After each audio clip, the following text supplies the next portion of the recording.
Welcome to Suman TV. నేను మీ నవీన్. ప్రస్తుతం మనం వచ్చేసి ట్రీట్మెంట్ రేంజ్ హాస్పిటల్లో ఉన్నాము. మనతో ఉన్నారు laparoscopic surgeon and laser surgeon doctor Sridhar Reddy garu. Hi sir, నమస్తే అండి. సార్, మలబద్ధక సమస్య, అసలు మలబద్ధక సమస్య అంటే ఏంటి?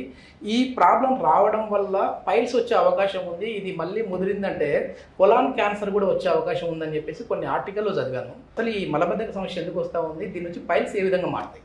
సో మలబద్ధకం వల్ల ఏంటి అంటే కాన్స్టిపేషన్ ఉండడం వల్ల చాలా మంది ఏంటంటే ఒక గట్టి మోషన్ పోతేనే మలబద్ధకం అనుకుంటుంటారు. బట్ కొన్నిసార్లు ఏంటి అంటే ఎక్కువ సార్లు మోషన్ పోవడానికి కూడా మలబద్ధకం కిందనే తీసుకోవాలి. సో కోలాన్ ట్రాన్సిస్ట్ టైం అని ఒకటి ఉంటుంది. అంటే పెద్ద పేగులో మనకు మోషన్ ఎంత ఫాస్ట్ గా తిరుగుతుంది అనే దాన్ని బట్టి మోషన్ అనేది వస్తూ ఉంటుంది. ఏజ్ పెరిగే కొద్ది కల్లా మనకు పెరిస్టాల్సిస్ అంటే పేగుల యొక్క కదలికలు తగ్గిపోతూ ఉంటాయి. ఆ తగ్గడం వల్ల మెల్లగా కదులుతుంది. సో వీళ్ళకి ఒకసారి 2 రోజులకు ఒకసారి మోషన్ వస్తూ ఉంటుంది. సో ఇట్లాంటివన్నీ ట్రీట్ చేయకపోతే వాళ్ళకి ఏమవుతుందంటే మోషన్ గట్టిగా పోయే వరకు వాళ్ళకు పైల్స్ వచ్చే అవకాశాలు ఉండొచ్చు, ఫిజర్ వచ్చే అవకాశాలు ఉండొచ్చు, ఇట్లాంటి అవకాశాలు ఉంటాయి అన్నట్టు. సో దీన్ని మనం ఎంత తొందరగా ట్రీట్ చేసుకుంటే అంత బెటర్గా ఉంటుంది. చాలా మందికి నేను సహాయం ఇస్తానంటే రక్తం పడంగానే వచ్చేయమని చెప్తాను. లేకపోతే కాన్స్టిపేషన్ ఉండగానే ఫస్ట్ చూయించుకోనికి వస్తే ఆ కాన్స్టిపేషన్ ఎందుకు వచ్చింది, ఏమన్నా కోలాన్ క్యాన్సర్స్ ఏమైనా ఉన్నాయా. అందరు ఏమనుకుంటారంటే బ్లడ్ పడంగానే క్యాన్సర్ అనుకుంటుంటారు, కానీ బ్లడ్ పడేదానికి చాలా కారణాలు ఉంటాయి. నల్లగా రక్తం పడితే ఒక కారణం ఉంటుంది, ఎర్ర రక్తం ఒకటి పడుతుంది, ముద్దలు పడితే ఒక కారణం ఉంటుంది. కాబట్టి ఎప్పుడైనా కానీ బ్లడ్ వచ్చినా కానీ మోషన్ అడ్డం పడుతున్నట్టు అనిపించినా, కాన్స్టిపేషన్ వచ్చినా ఇమ్మీడియట్గా హాస్పిటల్కి వచ్చి చూయించుకుంటే మనం ఎగ్జామినేషన్ చేశాక అది క్యాన్సరా లేకపోతే పైల్సా అవన్నీ మనం గుర్తుపట్టచ్చు. కొద్ది మందిలో ఉన్న ఒక బ్యాడ్ హ్యాబిట్ ఏంటంటే సార్, ఏదైనా ఒక ప్రాబ్లం వచ్చింది అని అంటే డైరెక్ట్ గా మెడికల్ స్టోర్కి వెళ్ళిపోయి అక్కడే కొన్ని సిరప్లు తీసుకుంటా ఉన్నారు. మోషన్ ఫ్రీ కావడానికి ఈ సిరప్ ఇవ్వండి, ఆ సిరప్ ఇవ్వండి అని చెప్పేసి తీసుకుంటా ఉన్నారు. అది ఎంతవరకు కరెక్ట్ అంటారండి? యాక్చువల్గా నా దగ్గరికి ఒక 4-5 మెంబర్స్ పేషెంట్స్ ఉన్నారు.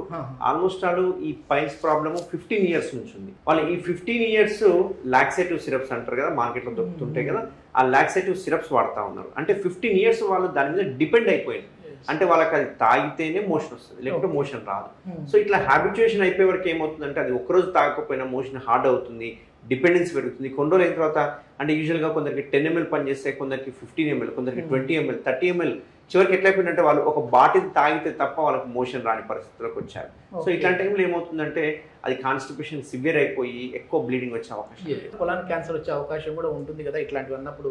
అది నిజమేనా సార్? సో కోలాన్ క్యాన్సర్ వచ్చే అవకాశాలు ఉంటాయి. అండ్ యానల్ క్యాన్సర్స్ చాలా మంది వచ్చిన పేషెంట్స్ లో నా దగ్గరికి వచ్చిన వాళ్ళు రెక్టల్ కార్సినోమాస్ అంటే రెక్టల్ అంటే మన పెద్ద పేగులోనే రకం ఉంటుంది, రెక్టమ్ అని ఉంటుంది అన్నట్టు. అంటే రెక్టమ్ తర్వాత మనకి యానల్ కెనాల్ స్టార్ట్ అవుతుంది. సో ఈ రెక్టమ్ లో కార్సినోమాస్ అంటే క్యాన్సర్స్ వచ్చిన వాళ్ళు, యానల్ క్యాన్సర్స్ వచ్చిన వాళ్ళు, ఇట్లాంటి వాళ్ళు చాలా మంది ఉన్నారు మా దగ్గరికి వచ్చిన తర్వాత. సో స్టార్టింగ్ లో వాళ్ళు ఏమనుకుంటారు అంటే అవి కూడా పైల్స్ అనుకుంటుంటారు, బట్ అవి రెక్టల్ కార్సినోమా, అవి యానల్ కార్సినోమా. ఇట్లాంటి వాళ్ళకి మళ్ళీ మనం ఏపీఆర్ అని, ఎల్పీఆర్ అని సర్జరీస్ కూడా చేయడం జరిగింది. నేను ఒక చిన్న డయాగ్రామ్ వేసి చూపిస్తాను. సో ఎలా అసలు మనం తిన్న ఫుడ్ ఎలా అరుగుతుంది, ఎలా ముందరికి వెళ్తుంది, ఎట్లా బయటకు వచ్చేస్తుంది అనేది నేను జస్ట్ మీకు శాంపుల్ చూపిస్తాను. సో మనిషి పార్ట్స్ చూసుకుంటే కనుక ఇక్కడ పైన కనిపించేవి లంగ్స్ అంటాం, ఇవి థొరాక్స్ అంటే చెస్ట్ లో ఉంటాయి, ఈ లోపల కనిపించేది గుండె, ఇక్కడ కనిపించేది లివర్. అంటే ఇక్కడ నుంచి మనకు పొట్ట అనేది స్టార్ట్ అవుతుంది, కడుపు అనేది అంటాం కదా, ఈ కడుపు అనేది స్టార్ట్ అవుతుంది. సో ఇది లివర్ అన్నట్టు. ఈ లివర్ కిందనే మనకు పిత్తాశయం ఉంటుంది అన్నట్టు. సో మనం తిన్న ఫుడ్ ఏదైతే తీసుకుంటామో, మనం ఇక్కడ నుంచి తీసుకున్న ఫుడ్ ఈ రకంగా వచ్చి ఇది సంచి అంటే మన స్టమక్ అంటాం కదా, ఆ స్టమక్ అనేది ఇక్కడ. సో ఇక్కడ మనకు ఒక 3-4 అవర్స్ ఫుడ్ అనేది స్టే చేసి అక్కడ గ్రైండ్ అవుతుంది అన్నమాట. గ్రైండ్ అయిన తర్వాత అక్కడ నుంచి మనకు మెల్లగా తిన్న ఫుడ్ ఏదైతే ఉందో కిందికి జారుతూ ఉంటుంది. సో ఇట్లా చిన్న పేగులోకి జారిన వెంటనే మనకు లివర్లో కానీ, పిత్తాశయంలో కానీ, ప్యాంక్రియాస్లోకి సంబంధించిన జ్యూసెస్ అంతా అక్కడ, దాన్ని మనం డియోడినం అంటాం అన్నట్టు.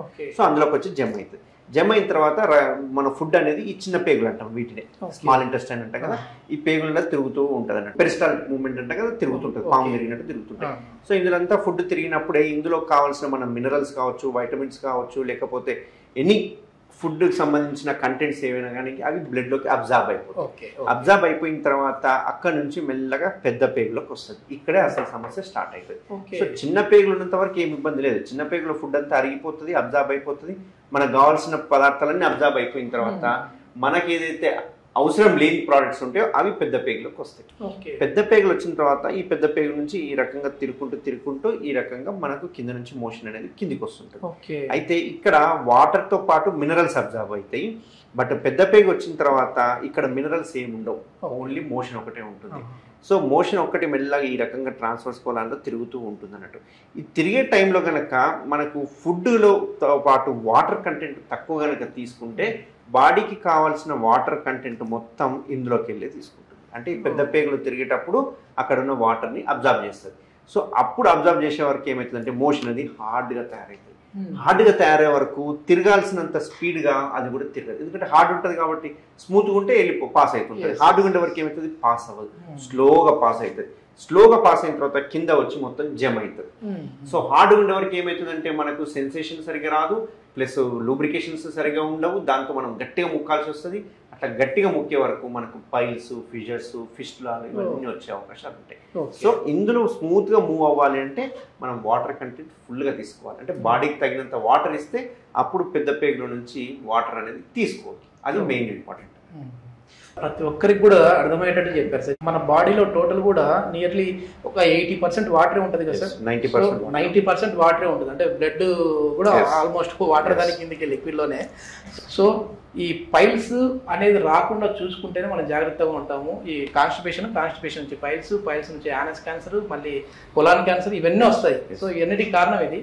సో ఏదైనా ముందుగానే ఒక సమస్య వచ్చింది అన్నప్పుడు డైరెక్ట్గా మెడికల్ స్టోర్కి వెళ్ళేసి ఏదో ఒక మందు తీసుకొని వేసుకోకుండా డాక్టర్ని ముందు కన్సల్ట్ అయ్యారంటే దానికి సంబంధించి ప్రాబ్లం తెలుసుకున్న తర్వాత దాని ట్రీట్మెంట్ ఏంటనేది అయితే మనం వెళ్ళొచ్చు.